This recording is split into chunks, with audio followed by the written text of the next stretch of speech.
Olha só, vamos reforçar alguns pontos essenciais, pessoal. Observe que numa prova conceitual, tá certo? De repente você começa a ler, eu não acredito que o pessoal colocou isso no vestibular. É porque você está bem no conceito. Você vai ver aqui numa questão da UFRN, na questão número 3, tá certo? Vamos ler a questão para vocês e vou lhe mostrar que só pela parte conceitual vocês não tem como errar a questão, tá certo? Então coloque, por favor, aqui a questão número 3. Olha só. A questão ela diz o seguinte: na praia de Rio do Fogo, no Rio Grande do Norte, está sendo implantada uma central de energia eólica. Essa central terá 62 aerogeradores de 800 kW cada, totalizando uma capacidade instalada de 49,6 megawatts.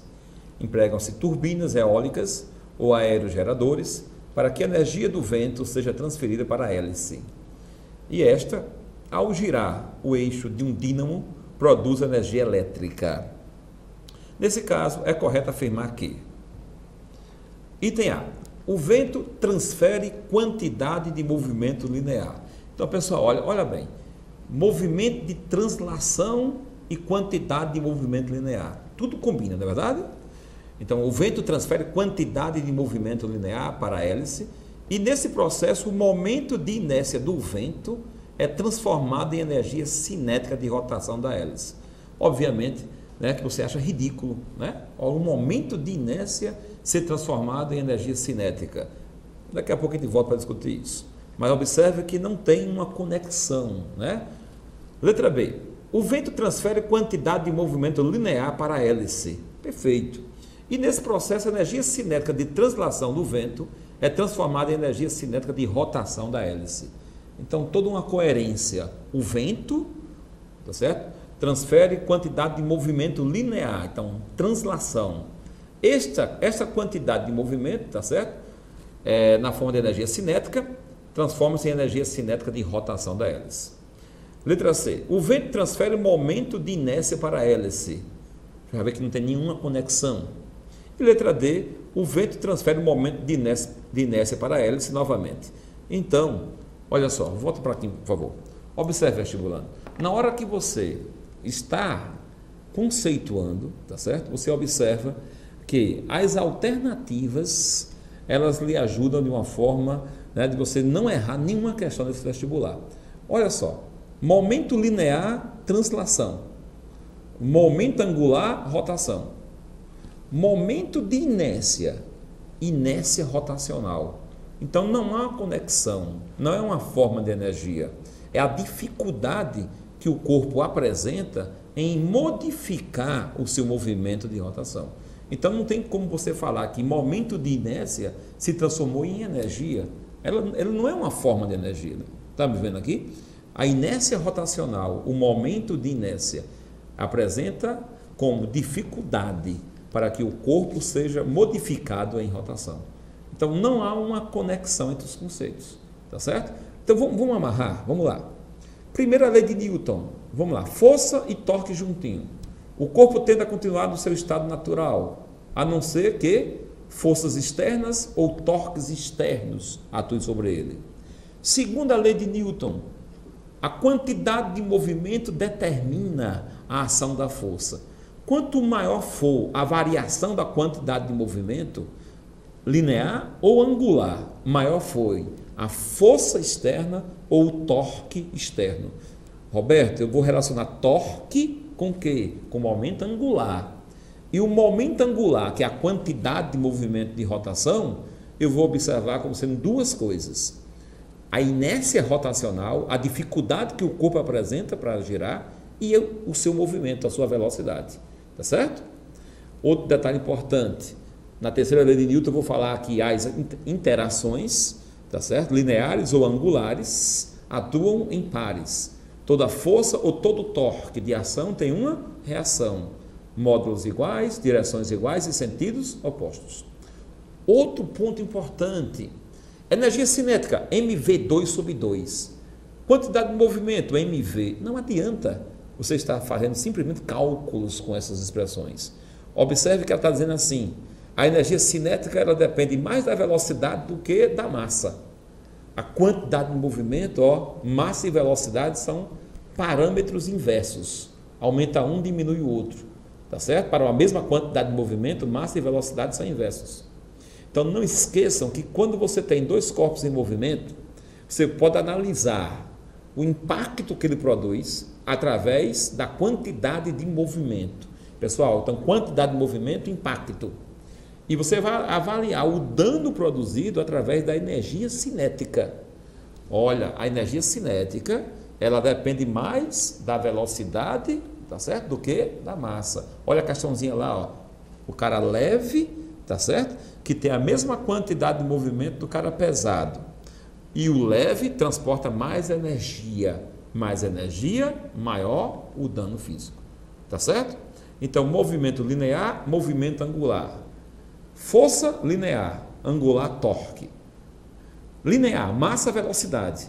Angular, inércia rotacional e velocidade angular. Tá bom? Vamos aqui à quarta questão, pessoal. Dá uma olhadinha aqui, por favor. Olha só. Um ônibus altamente veloz e um inocente besouro colidem de frente. A súbita variação do momento do besouro o esparrama sobre o para-brisa. A variação do momento do ônibus é maior, menor ou a mesma que a variação do momento do desafortunado besouro? Você está vendo aí, ó, o termo momento, né?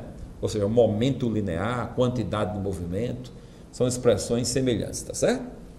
Observe que nós estamos insistindo num dos pontos mais importantes. Eu não tenho a menor sombra de dúvida, tá certo? Que depois você vai comentar comigo, com o professor Luiz Carlos, né? Que aquela questão do vestibular você assistiu hoje, né? Nesse domingão aqui. Olha só, dê uma lidazinha, tá certo? Nós estamos falando aí para vocês o seguinte: a variação do momento do besouro, tá certo? É a mesma variação que acontece no ônibus. Ou seja, as forças têm mesmo módulos, têm mesma direção e sentidos opostos. As forças, na visão newtoniana, deixar bem claro, tá certo? Elas coexistem, elas atuam no mesmo intervalo de tempo. Ora, vestibulando, olha para cá, olha só. De que depende a variação da quantidade de movimento? Né? De que depende? Roberto, lembrei agora há pouco, ó, você me disse que quanto maior for a variação da quantidade de movimento, maior foi a interação, maior foi a força. Então, para uma mesma variação de quantidade de movimento, tá certo? Eu tenho o quê? A mesma força aplicada no mesmo intervalo de tempo. A gente dá até o nome a isso de impulso. Impulso é a grandeza que agrega a força e o tempo que essa força durou. Então, se eu tiver a mesma variação de quantidade de movimento, tá certo? É porque a força e o intervalo de tempo foram os mesmos. Observe que não confunda. Na hora que o besouro bate no ônibus, a inércia do ônibus é muito grande.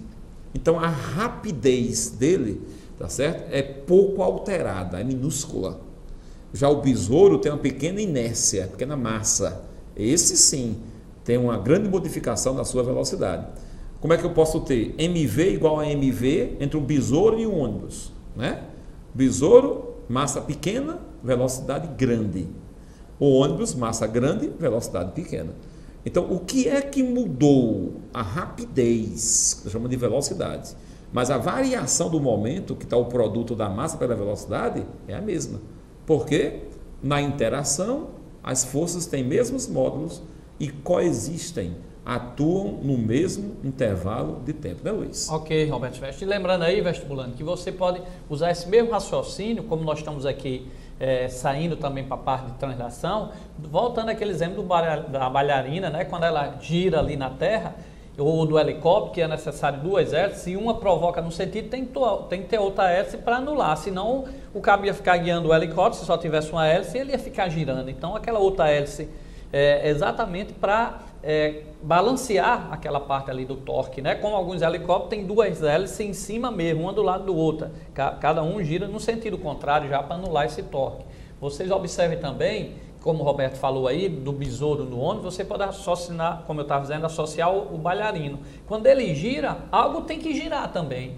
Que é esse outro algo que vai girar? É a terra, né? Mas vocês vão ver aqui, nós vamos trazer uma aula mais sobre essa parte aí, tá? De momento de inércia, e você vai ver que o movimento da Terra não vai ser, né? Exatamente como o Roberto já estava falando aí, pela massa, pela dimensão da Terra comparada ao bailarino, nós vamos ver aqui que essa translação é desprezível, mas ela existe, porque um acarreta o outro, tá certo?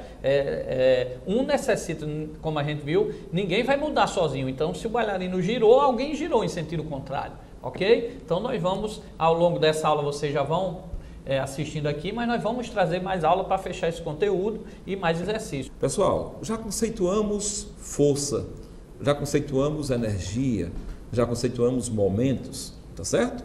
Observem analogias. Eu falo momento de uma força, Roberto, também eu falo torque, tá certo? Momento de inércia, dificuldade do corpo em girar. Momento angular, já é a inércia e a velocidade angular. Momento linear, é tanto momento, né, pessoal? Momento linear já é a massa e a velocidade de translação.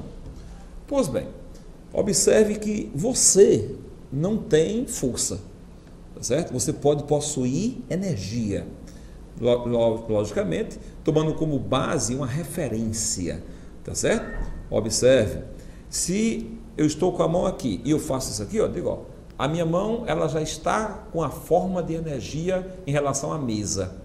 Essa energia chama-se energia potencial gravitacional, tá certo? Um corpo está em movimento. Esse corpo tem uma forma de energia chamada energia cinética. Energia cinética e energia potencial, a gente pode dizer que são duas faces, né, de uma mesma coisa. A energia potencial é uma energia cinética armazenada. É uma energia cinética que a qualquer momento pode aparecer, tá certo? Nós temos uma grandeza que você também não possui, que chama-se trabalho, que é uma grandeza que vai medir a transformação de uma energia em outra, tá certo? Então, na segunda parte da nossa aula, você não pode perder, tá certo? Nós vamos estar fazendo um elo de ligação entre os termos força, trabalho, energia e momentos. Esses quatro termos que com certeza vai estar na sua prova do vestibular, tá certo? Observe que a grandeza trabalho, tá certo? Ela está associada à medida do movimento ganho ou perdido pelo corpo.